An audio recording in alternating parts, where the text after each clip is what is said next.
it's good to see everybody. You know what? I don't think I will ever get used to those lights. There's just no way. Can we get our mics on? It's on? Okay. No, I don't think we'll ever get used to those lights. It is jarring, but it's worth it because this is what we all work for. This lobby day is when we come to DC and we really make our voices heard. It's not working. I'm saying such good stuff right now. Why don't you talk, Jen, while I fix this? All right. Well, you guys can hear me loud and clear, I think. All right, perfect. I'll just take over. You can leave if you want, Ben. We don't know. No, I'm thrilled to be here, largely because it's so nice to reconnect with all of you. It's so great to see everyone back in person, another year, and new faces, so many new young faces too. It's so exciting to have you here. And I'm also excited because being in person, lobbying in person, is, I think, the most influential thing we can do. You know, we do a lot throughout the year. Flannery and Dana went through all of the phone calls, the emails, the actions you guys have taken, and those definitely have a huge impact.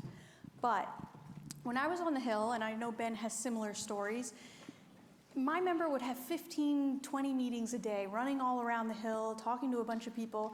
At the end of the night, when I was packing up, getting ready to go home, the things that he would talk to me about were not the meetings with leadership or committees or the different organizations that came in. It would be the constituent that came in that happens to live in the next town over, or the 30-minute conversation he got to talk to a constituent about the local hockey team and how they blew it last night. A lot of sports talk in my office. But those were the conversations that stood out to him. And he didn't even always remember the policy that they came in to advocate for, but he would tell me, you know, that guy who likes the hockey team, make sure you look into what he came in to talk about. So, one, that goes to the power of staff, right? Congressional staff. But two, that's what stood out to him. Those connections, being able to talk to constituents, talk to people that live in their community that are facing the same challenges, know the same school districts, the same stores, they've got the same perspective on so much because they live close together. Those things really stand out. So I can't overstate how critical it is that you guys are here in person having these conversations. They go so far to sticking in a member of Congress's head and congressional staff's head, and I think really take our asks and just make them so much more effective. And on top of that, the fact that we show up in these numbers, I can't believe, I think we're at 434, 435 meetings. It's amazing, it's astounding how many meetings we have, and that level of force, that level of impact we have on the Hill because the numbers we show up in really resonates. So you're having an impact just by sitting down and talking to your member person to person or congressional staff face to face. But then when you're in the hallways, we're swarming the buildings, it feels like. Staff see it and members of Congress see it, and it goes noticed. And it shows that you're not just one person from your community or 5 people from your town. We're 1,000+ strong here in person doing this together, and that really, really elevates what we're doing and takes it to a whole different level, makes us so much more effective. So I'm just so excited, and I really, really appreciate everyone coming out and coming down to DC. I like your excitement. All right, now this works. And to follow up on what Jen was saying, one thing I really want to get across is in some ways, just you being here is the message. What Jen was talking about, the numbers and things, you don't understand, there aren't many fly-ins that are this big. There are not many fly-ins that people on their own dime decide to come into DC because they want to advocate for something. A lot of times it's in context of with a union or the Airline Pilots Association or something where they're like coming as part of work. And just being here, going through the effort to say like, I am a climate advocate that's concerned enough to come to DC is sending a message. This is one time where we kind of talk about, you don't have to know all the policy details of permitting reform, because just the simple act of you coming to Congress and saying this is something important to lower emissions, that is the message we're trying to get across, not whether or not something should be 9 months or 12 months. That momentum is what we're trying to build, and that is your greatest value being here in person this week. And we really appreciate it. And with that, I think we're going to get to just a quick review of our asks. Like I say, when I say you guys don't need to be experts in everything, We're not experts in anything either, so we also have a special guest who's a lot more eloquent than I am, maybe even more eloquent than Jen, but I don't know. But we'll see, and we'll get to Xan here shortly, but let's just do a quick review of the asks that you guys will make tomorrow. All right, so we've got some slides coming up, and yeah, so on Tuesday, there will be two primary asks, and these are co-primary asks. One is the Prove It Act, which has a Senate bill of S 1863. There is a forthcoming House bill, hopefully in the next few weeks, and then bipartisan comprehensive permitting reform will be the other co-primary ask. And I'll start diving into just a little bit the Prove It Act. And this bill, hopefully you guys are familiar with, you've seen our trainings, but there was a deep dive in case you haven't seen it. It requires the Department of Energy to study and come up with the facts surrounding the emissions intensity of US produced products from certain industries. So there's certain products laid out in the bill, thinking of things like cement, aluminum, oil, fertilizer, things that are pretty emissions intensive. And it requires DOE to study those things, figure out how emissions intense they are from the US, as well as from some other countries. So some of the countries that are our competitors, like China, India, that we think don't have as clean industry, also some of our allies as well. So that's the basics of what this bill does. It's requiring them to get this data and to study it. And just remember, once again, I mean, referring back to our trainings, I know you want to think about further in the future how to improve it, but really important with this bill, it's super important to focus only on what it does. It provides that information, and that alone is good enough. It's information we need to have, and so let's just focus on what it does. And with House Republicans and Democrats, one of the reasons we have Prove It as an ask is we have an opportunity right now. The bill is going to be introduced in the House in the next couple of weeks. One of the best ways you can have a bill have success is for a large original co-sponsor list. The second it's introduced, there's a certain number of Republicans and a certain number of Democrats, and just coming right out of the gate with those numbers makes it easier to move a bill and gain momentum. And so this is a really good opportunity to add to that original co-sponsor list. So in the House, ask Republicans and Democrats to be original co-sponsors when the bill is introduced. Yeah, and in the Senate, we've already got a bill out there, so the ask for Senate Republicans is to co-sponsor that bill.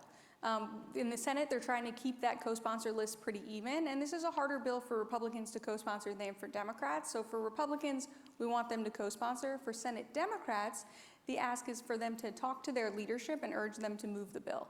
The bill has already moved out of Senate committee, so it could go to the Senate floor. That's the ask for Democrats. Go make that appeal to Senate leadership. And I'll also say on the Prove It Act, I know we've had some discussion already today on the fact that, you know, we're thinking and we're talking about these large climate solutions. We want these huge emissions reductions, and certainly with something like permitting reform, Dana already showed us how quickly that will drop that down. This bill is going to give us data, right? It's not going to result, this bill specifically, in any direct emissions reductions. But the reason this is so important, this bill specifically, is the policy is important. We do need this data.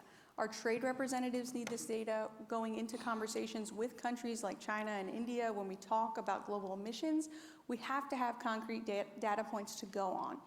And secondly, and I think most importantly, is that we've got to build our climate coalition. This bill is being led by and has so much Republican support. It passed out of committee in the Senate, a climate bill, an emissions bill, passed out of the Senate committee. That speaks volumes. So even though this policy might not be the largest, most impactful thing in our minds right now, it's moving, it has tremendous momentum, and we're bringing so many new people into the fold, so many conservative voices and Democratic voices to the table with this bill. It's helping us build our coalition of members of Congress, also of industry, also of other groups who don't normally engage on emissions or climate. This bill is bringing those people in. We've got a good list of supporting organizations online and in the one-pager that you can point to. So thinking beyond just the specific policy of this, the hope of this bill and what we're already seeing come to fruition is that we're getting more people to come into the climate fold so that we can use this group that we're forming to do bigger things down the road. All right, let's talk permitting reform. I really like this quote that came out the other day. The climate movement must recognize that its primary target is no longer just big oil. It's the regulatory barriers that keep clean energy from getting built and delivered efficiently to American homes. This was from Brian Deese, who is former director of the White House Economic Council under President Biden. And this is the thing we're trying to get across. Permitting reform is going to be key to all our emissions reductions goals. You cannot take any fossil fuel infrastructure offline unless you replace it with something else, and right now it simply takes too long to do that. That's why we've had a couple things get done that we've advocated for. Some of the rules that we talked about earlier with FERC and CEQ and DOE and some of the trains might allow transmission to be built faster. Some things will reduce the time to complete environmental reviews. We're avoiding some duplicative processes and designated lead agency. We're ensuring robust and early community engagement, but there's a lot of stuff that isn't done. Judicial review hasn't been done. Interregional planning and transmission hasn't been done. Minimum transfer requirements, like were contained in big wires, have not been part of any package that's passed or any rule. And all the technology-specific stuff out there, nuclear, hydro, geothermal stuff that does need to be done for those technologies to come online in a big way, has yet to be accomplished. So the top line message we want you to have tomorrow, and you have the one-pager, is Congress still needs to take action on comprehensive permitting reform package. Only Congress can do it. The agencies can't do it. FERC can't do it. Congress has to do it. And this Congress, there is an opportunity. There are bipartisan negotiations ongoing, but we want to provide that momentum, that incentive to keep the conversation going, to get something done now. And with that, we'll just do a quick review of the secondary asks. Yeah, so before I get into our exact secondary asks, I want to back up and talk about why these secondary asks, because you guys have a lot on your plate with those two co-primary asks. I know those are not small topics to cover. So first I want to say, if you're worried about timing in your meetings, you want to get through those primary asks. Those are the priority: prove it and permitting reform. If you've got time after, then look at these secondary asks. Maybe pick one if you think you only have time for one. Don't hesitate to leave behind a one-pager of a secondary ask, even if you haven't been able to cover it.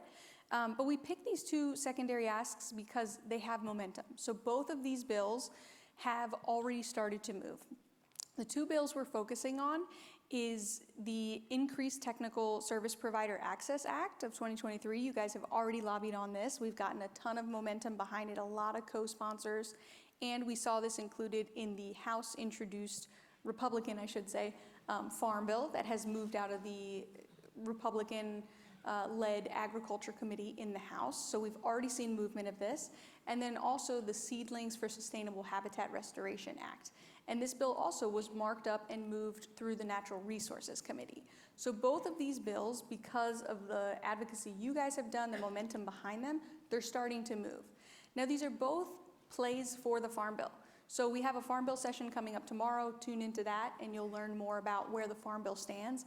But our goal right now is to build a little more support for these, get more co-sponsors on the bill, so that way when the Farm Bill does start to move and there is movement, these can slide through. With that, I wanted to bring up Xan Fishman. You know, Xan is Senior Director of Policy of the Energy Policy Department at the Bipartisan Policy Center. He is seriously one of the smartest people working in Washington today. We have come to rely on him extensively. The Bipartisan Policy Center has become a great convening force to bring people together to talk about some of these issues, and Xan has led those efforts. We participated in them when we think about what permitting policies need to get accomplished.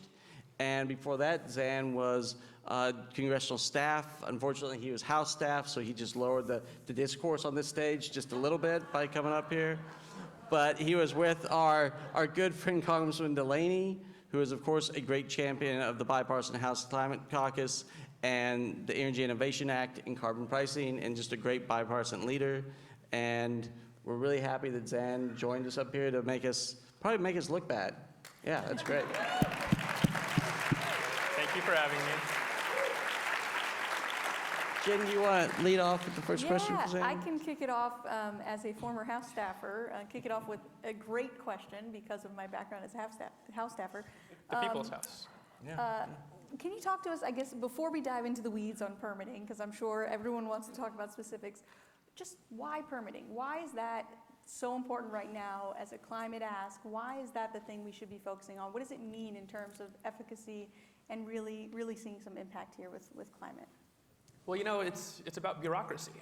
And that's what everybody loves to talk about, right? It's the exciting thing. You grow up, you go to school, you're like, I really want to focus my life on bureaucracy.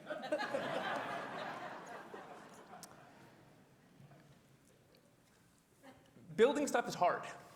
It's really hard for a lot of reasons. You got to get the money to be able to build it. You got to get the people who are able to plan it.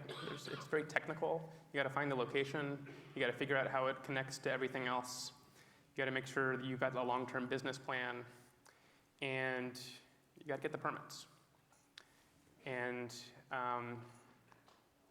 one of the key differences between actually completing a project that you want to do and failing to complete a project, historically in the US over the past several decades, has been whether or not you're able to get your permits in a timely manner. And historically, the answer for many projects has been no. Our permitting process, it's bad. It's not good. We've made some improvements. It's less bad than it was last time I was here talking to you.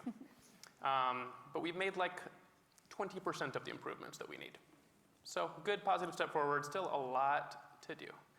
But if it takes 4.5 years to get your permits, and then for up to 6 years after that, your permit can get sued because of a deficiency in the permit. Not because of a deficiency in the project. Not because of the project doing something bad or polluting, but a deficiency in the permit that the administration did. For up to 6 years, it can get sued. And then there could be an injunction to stop the project. It could last forever, over and over again. You don't have certainty. And not that anything's certain in life, but you need a degree of certainty to be able to devote $1 billion of capital for the kinds of projects that we're talking about that we need for clean energy, right? It's not jump change. And so we're talking about bureaucracy. Well, I think that's a good point too. And when I was talking about, you guys are the message by being here, this stuff is boring. People don't want to talk about it. This is the message. This is right. Other groups are there's not grassroots passion to talk about permitting reform. They want to do something shiny, but sometimes the dullest thing is the most important thing. And that's what we ought to keep that in mind all the time. And Suzanne, you said, I think one thing to add is just think about that chart that Dana had up there, and we're thinking about 2030. That's 6 years away. So if you think about a permitting process that just went through that was just 10 years, and that we're going to miss those targets.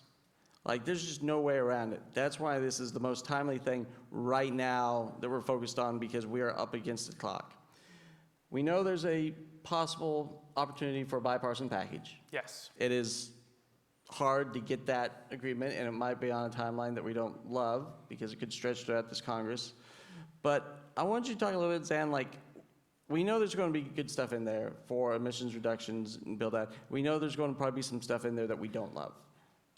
Can you talk a little bit about why that package, when we see the entirety of it, just kind of theorizing what's going to be in it, why it's worth it, even with some of the stuff we might not love, and what those things could be? Sure. And I'll just back up a step. I work at the Bipartisan Policy Center, right? Our job, I'm on the energy program. Our job is to find things within the context of energy policy that are good policy and can be bipartisan. And that, narrows our scope. It can be challenging, but it's very possible. But it's also the case that bipartisan policymaking requires compromise, right? The Democrats typically don't get everything they want in their bill. The Republicans typically don't get everything they want in their bill. But they find something that they can agree on, that's positive, that everybody gets something good. Mm-hmm. And that's the goal. And, sometimes there are purists out there that are like, no, I don't like that. I don't like compromising. I only like my thing exactly the way I want it. And that's great if you don't want to accomplish anything, right? Yeah, if you don't want your bill to pass Congress, then that's a great opinion to have. Mm-hmm. But if you do want to make progress, finding that bipartisan compromise is a necessary step. So permitting reform. It is almost inherently bipartisan for a couple of reasons. Now, step back decades ago, and if you were paying attention then, Republicans were pushing this message for a long time. Like, we need permitting reform. It takes too long to build things in our country, too much red tape, too much bureaucracy. It makes everything more expensive, right? Not just for the project developers, but for consumers, customers, right? People, like, everybody uses energy. Like, energy is really good. It makes our lives great, right? Right? You all got here using energy somehow. I don't know, right? You drove a car, you took public transit, you were on a plane. I'm not sure. You have refrigeration in your house, your food doesn't spoil. Energy is amazing. It's terrific. And we don't want it to be too expensive. If it's too expensive, then that's really bad. The cheaper energy is, like, the better our quality of life. Climate change, also really bad, right? Emissions are bad, and for a long time, energy has produced a lot of CO2 emissions. So the goal is to figure out how can we reduce the emissions, but increase the quality of life, right? We want energy costs to go down. We want emissions to also go down. Now, there are ways to make emissions go down without dealing with energy prices, right? And those usually end up with lower quality of life, right? We don't like that. There are ways to make energy costs go down without making emissions go down, and that's bad also. Permitting reform is one of those rare things we can do that actually fixes both problems at the same time. We can get cheaper energy and reduced emissions. And so this thing that Republicans have been pushing for a long time, now all of a sudden, because we're building clean energy, which we weren't doing 20 years ago, now that we're building clean energy, Democrats, especially the ones who are very climate focused, have something to get from the same policy solution, right? So all of a sudden we can reduce energy costs and reduce emissions. That's why permitting reform is so important. That's why it can be bipartisan. That's why right now, Senator Manchin and the Democrats on the Energy Committee, and Senator Barrasso and the Republicans on the Energy Committee are trying to hash out a deal. And I'm really optimistic that they're going to get there.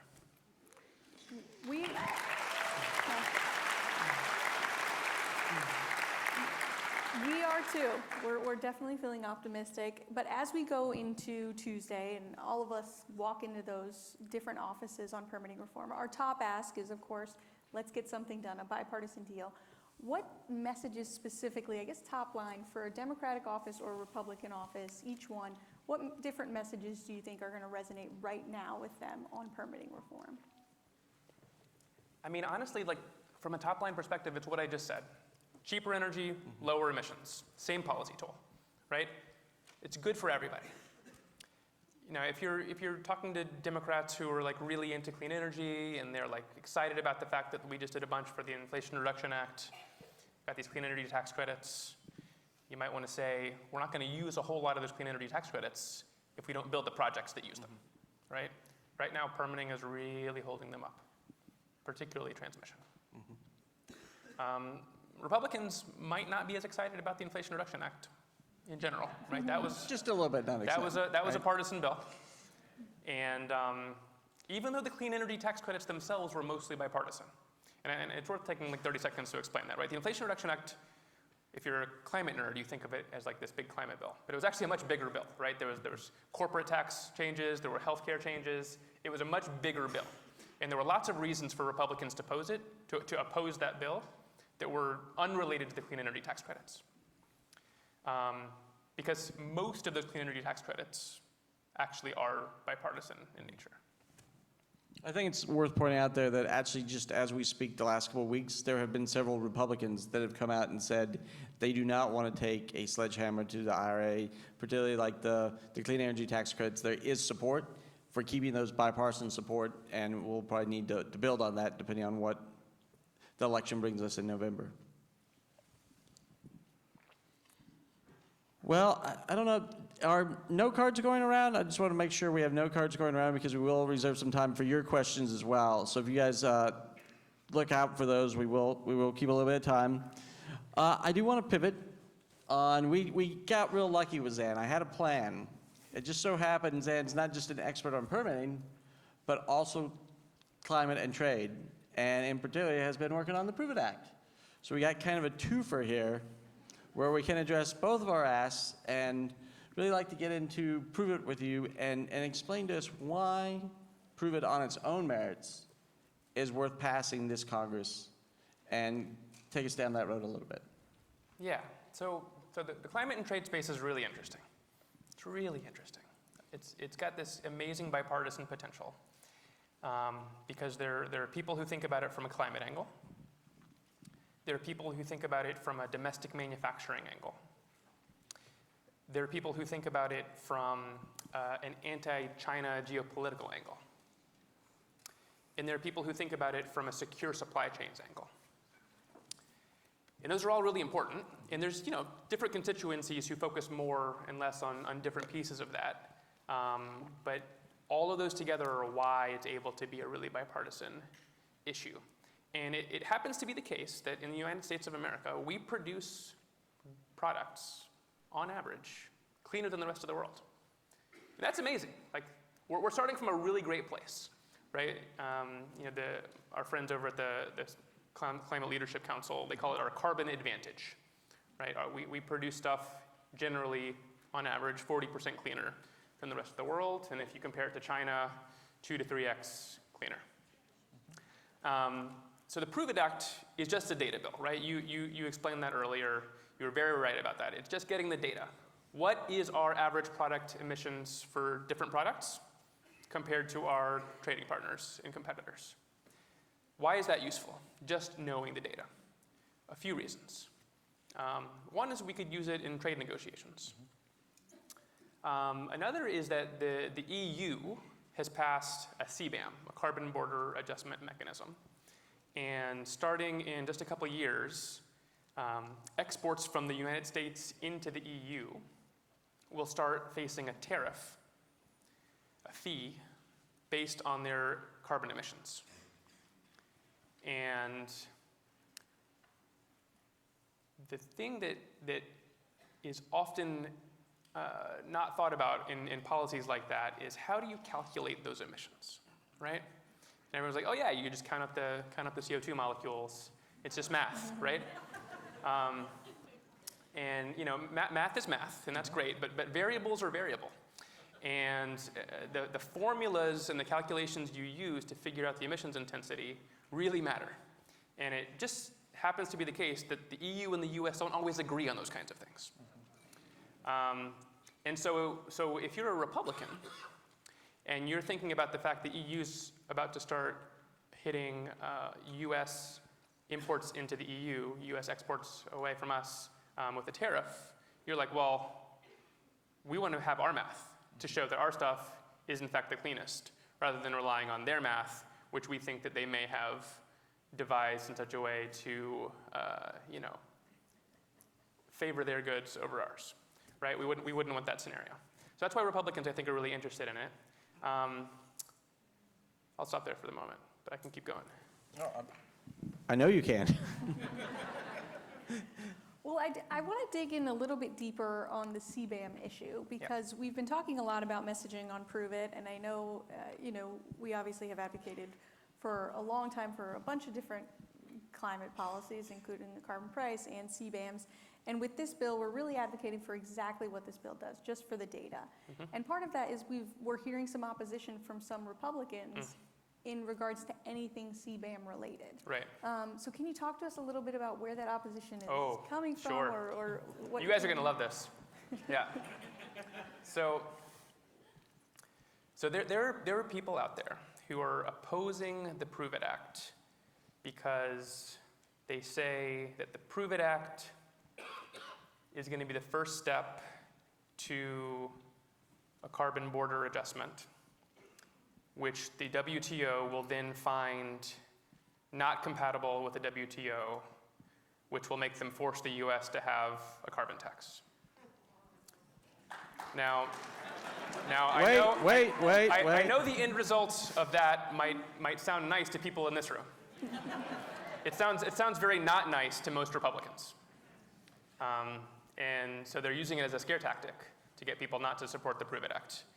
And let's just like go down the list of the reasons why that argument is kind of silly, right? this data will definitely lead to a border carbon adjustment in the US. No. Maybe it will, I don't know, but Congress is going to have to pass a bill, right? If Congress passes a separate bill that does that separate thing, we can debate that separate thing. But having this data is not going to get us the next step to having the bill, right? Secondly, I think they're wrong that it would be WTO incompatible. If you look at our friends again at the Climate Leadership Council have put out a paper on this showing several different arguments for why it could be WTO compatible. And the truth is we don't know, right? There is no WTO compatible list of things one can do, right? You pass a bill and you have an argument for why you think it works, and then someone will, file an objection at the WTO and say we can't do this, and then the WTO has to rule on that. And then historically the WTO doesn't do anything. And that's kind of how it's been working, right? So the fact that the WTO would even say anything about it or have an enforcement mechanism is probably not going to happen. And then lastly, the WTO could not wave a magic wand and slap a carbon tax on the United States. Again, Congress would have to do that, right? None of the arguments make sense. And lastly, they argue that the Prove It Act data is what we need for a national carbon tax. And it's simply the wrong data, right? We already have and we already collect all the data we need for a domestic carbon tax if we wanted to do that. It's not complicated data, right? You don't need product level emissions at each facility in order to do a carbon tax, right? You do it upstream. You all know this better than most, right? So it's the wrong data. So all the arguments don't make sense. And it's just a data bill, and it's just the data bill. It'll give us really good transparency. It'll show that our stuff is cleaner. It'll help us in trade negotiations. It'll help us deal with the EU, but it's nothing more than it is. Yeah, I think it's really interesting when you look at the support on the Senate side. I mean, clearly, Senator Loomis, Senator Cassidy, Senator Coons all support the Prove It Act, and I think they all do it for a different reason. Right. And you don't get policies like that almost is in the eye of the beholder, and there's something you like about it. And we want to make sure that analogy I had on earlier training, you want to lead with what is most attractive to your audience. You don't want to sell a Republican senator on the thing that you're most excited about. You want to sell them on what they will probably be most excited about. And the same thing with Democrats on this bill. And I think there is really, we'll get your take on that. I think there's an opportunity to move this. I think a few more Republican co-sponsors, and I think we could really see movement this Congress, and that would be a really positive first step. And it intrigues me how desperate the opposition seems to stop it. I mean, for something that is a data bill, and so that makes me think we really should pass this bill. just saying, just speculating. Well, if you really like cheap goods from China that are produced with a whole bunch of coal power that are really emissions intensive, and you think that's a good thing, then you might not like this bill, right? You might not like shining a spotlight on the fact that our stuff is a lot cleaner. But if you like making stuff in the US, if you like knowing where the emissions are coming from in trade flows, maybe it's good to have this data. And I agree with you. I just want to double down on something you said, right? A lot of the supporters of the Prove It Act are anti-carbon tax. And a lot of the supporters of the Prove It Act are pro-carbon tax. And the Prove It Act is neutral. It has nothing to do with a carbon tax, right? We should just be clear about that, right? And it's okay, right? You can go and talk to Democrats about the Prove It Act, and if they're a carbon tax friendly office, that's a thing you could talk about. But if you're going to a Republican office and they're anti-carbon tax, you might not want to talk about that in relation to the Prove It Act, because the Prove It Act is not connected to a carbon tax. Yeah, I think it's good to remember too is some of the supporters of the Prove It Act. I know when they've been talking about it, it's been really interesting because Senator Kramer will say he was in a different place 4 years ago. And he has come around to this way of thinking, and so has people like Senator Cassidy. So people's positions, as they learn more about this stuff, do evolve. And now, Senator Kramer's all in on this and really wants to get this done. But I think now we probably can open up to some really hard questions. Maybe go easy on us, and Xan. Unless, Jen, you had anything else you wanted to throw in. No, let's kick it to you guys. Do you have some audience questions? All right, so we have lots of questions about verification. So how do other countries report on their emissions? How can we be sure that that is accurate? What happens if their assessment of their emissions differs from our assessment? How can we verify? So I have a whole stack of these. Yeah. So basically, you need transparency around it. And we should think of it in kind of two separate buckets. There's the people who we think we can work with, and where we can come up with interoperable systems, where we have data that's transparent, like this is our methodology, this is how we show we're doing what we're doing. And with those, you got to figure out a harmonized system. It doesn't have to be the same system. It has to be harmonized and interoperable. Different countries work different ways. There are going to be other countries where we probably aren't going to trust them at all. And verification might not be an option, because transparency won't be an option. China might be one of those countries. In those scenarios, you kind of have to just make assumptions that they're probably polluting a lot, and not really give them a lot of the benefit of the doubt. And that's kind of how you deal with the two separate buckets. Lastly, I'll just say verification of all of these things is going to require a whole new workforce and systems that doesn't really exist yet. And earlier we talked about bureaucracy, state capacity, like just the ability to have people who know what they're doing, who are tasked with doing the things and have been trained to do those things, is actually really quite important. And so if we're going to start measuring product level data and think about it in trade flows, we're going to need a workforce capacity that is ready to do those sorts of things. MRV is a thing that you'll see throughout the climate space, in particular in things like carbon removal, measuring, monitoring, reporting, and verifying. MMRV, sometimes people call it.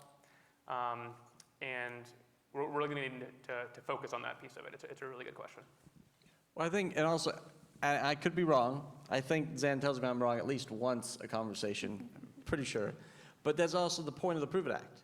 We're not we're getting our own data, even on these other countries, so we don't have to worry about the verification problem and whether or not the data they're sharing with us is accurate. We're saying these are our numbers, this is where we think you are, and we don't need to verify it. Would you say that's correct? It's like half correct. Half, I'll take it. Like, with the Prove It Act, we will work with other countries to get the data.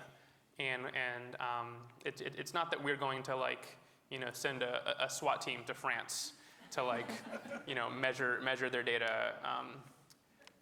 We are going to work with our allies in just like a normal way that we would. But at the same time, for countries that aren't going to work with us, we have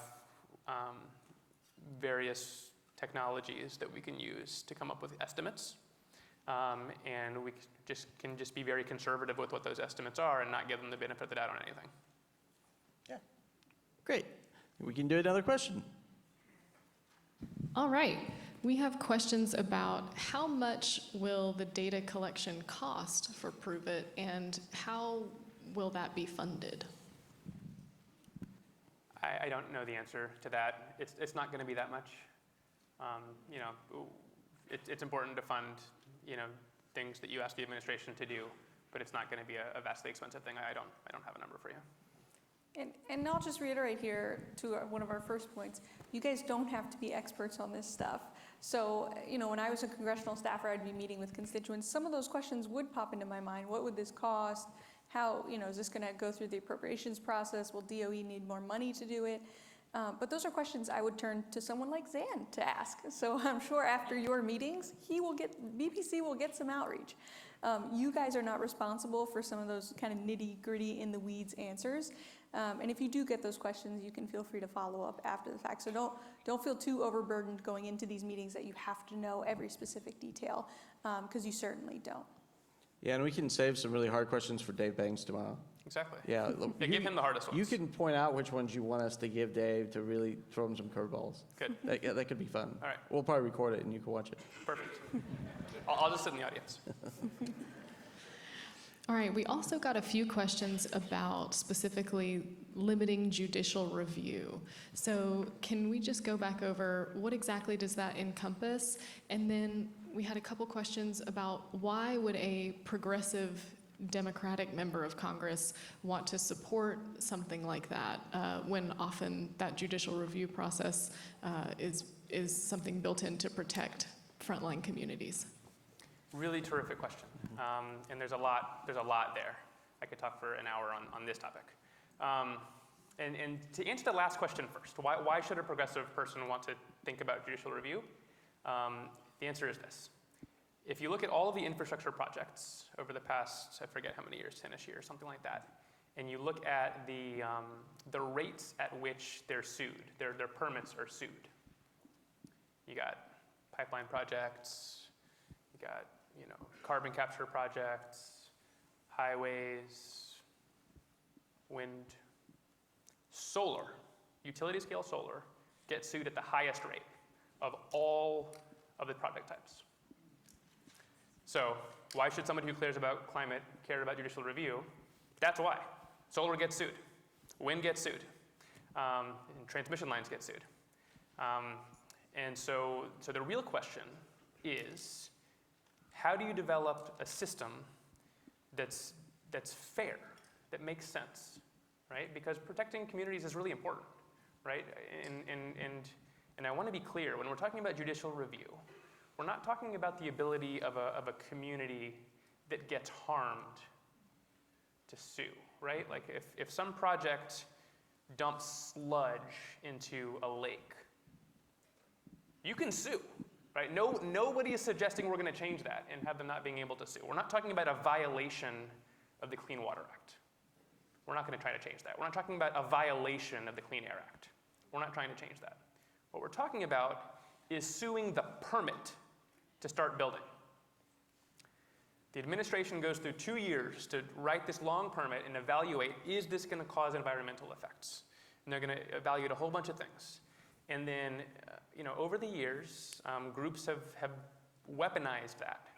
And they'll sue these permits and say, you didn't consider this species, or you didn't consider the fact that every 17 years it's a little colder than average, and therefore the water does a slightly different thing. And sometimes those things can be legitimate, often those things are not.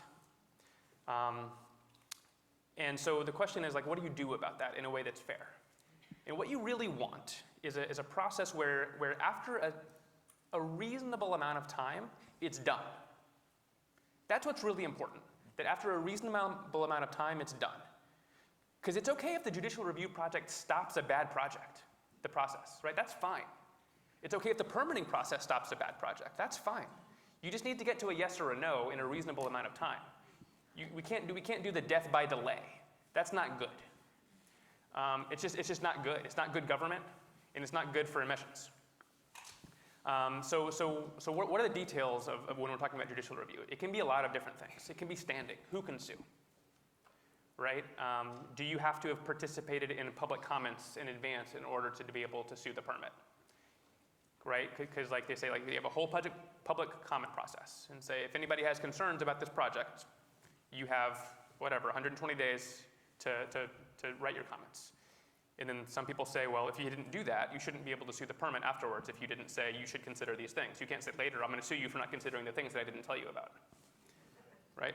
That's one suggestion. There's reducing the statute of limitations. Right now, after your permit, that project can get sued for up to 6 years later. 6 years. That's a long time. In the Bipartisan Infrastructure Law, they actually reduced that 6 years to 2 for transportation projects. And if you're in a Fast 41 project, which are some of the big projects, that some of those are energy projects, those can also get that 2-year judicial review. But for most things, still 6 years. You don't need 6 years. 2 years is enough, right? 1 year is probably enough. But 2 years is definitely enough. Then there's all sorts of things about the timeline it takes at the courts. Courts have really busy dockets, and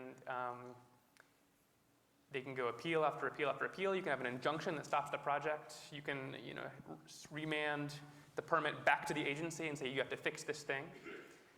And each of those things you can fiddle with in different ways, right? You can add a timeline on remand.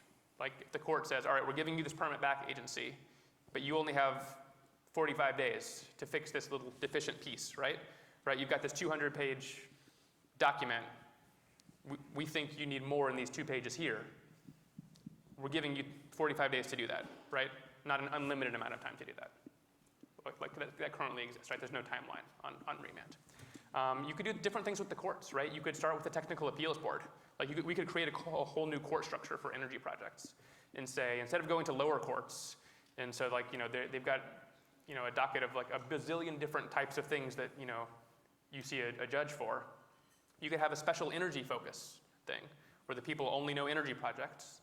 They know NEPA. That's their specialty. They're able to get to it quicker. They understand it. And then if there's a problem there, you go to an appeals board, right? That's another idea. There's a lot of different things you can do. The key is, yes, we want to keep it fair. Yes, we want to protect families. We want to protect communities. We want to protect the environment. That's what the whole process is supposed to do. If we change the project and we're not protecting people, then we don't have a good process. But right now we have a bad process. We just need to get it efficient and predictable. Yeah, and I think it's really worth noting. I mean, people confuse this sometimes with a rubber stamp for all projects. That's not the idea. We want to get to a no faster on bad projects and to a yes faster on good projects, and that helps everybody. And I think one of the things Congressman Peters points out, and I think he was a former NEPA attorney, and he talks the process we have now isn't necessarily protecting American communities. And he's like, we can do it better and faster and protect more American communities. I think is a really important way to look at this. And just the last thing I'll point on to that is that our current process protects the status quo. Right? The harder it is to change things, the more you are protecting the status quo. Our status quo is bad and dangerous, right? Our status quo is we are going to have massive, terrible climate change, right? We can't accept that. That's not okay. We need to be able to efficiently build out clean energy infrastructure. I think we have time for 1 or 2 more questions, Flannery, or maybe 1. We do not. Oh, wrong. But that was a great message to end on. So let's have one more round of applause for Xan and Ben and Jenn. Thank you, guys. Thank